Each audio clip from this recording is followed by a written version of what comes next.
ಹಿರಿಯ ಸಾಹಿತಿ, ಖ್ಯಾತ ಪತ್ರಕರ್ತ ನಾಡೋಜ ಡಾಕ್ಟರ್ ಎಸ್ ರಾಮಸ್ವಾಮಿ ಇನ್ನಿಲ್ಲ.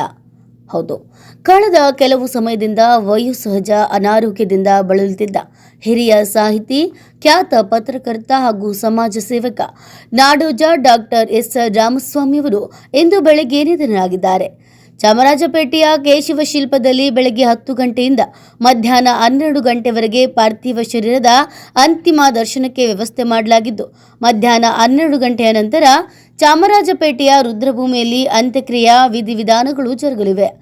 ರಾಷ್ಟ್ರೋತ್ಥಾನ ಪರಿಷತ್ತಿನ ನಿಕಟಪೂರ್ವ ಅಧ್ಯಕ್ಷರಾಗಿದ್ದ ಎಸ್ ರಾಮಸ್ವಾಮಿಯವರ ಪೂರ್ಣ ಹೆಸರು ಸೊಂಡೆಕೊಪ್ಪ ರಾಮಚಂದ್ರಸ್ವಾಮಿ ರಾಮಸ್ವಾಮಿ.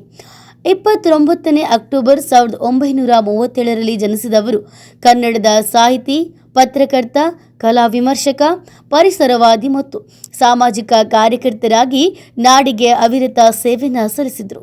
ಮೌನಚ ಶೈಲಿ, ಹದವರಿತ ಬರಹ, ಯುವಜನರಿಗೆ ಬೆನ್ನು ತಟ್ಟುವ ಸ್ವಭಾವ, ಸಂಘಟನೆಯಲ್ಲಿದ್ದ ಶ್ರದ್ಧೆ ಅವರ ವ್ಯಕ್ತಿತ್ವದ ಗಮನ ಸೆಳೆಯುವ ಅಂಶಗಳಾಗಿದ್ದವು. ಇಂತಹ ಪ್ರಬುದ್ಧ ಜೀವ ಇಂದು ನಮ್ಮನ್ನೆಲ್ಲರನ್ನ ಅಗಲಿದ್ದಾರೆ.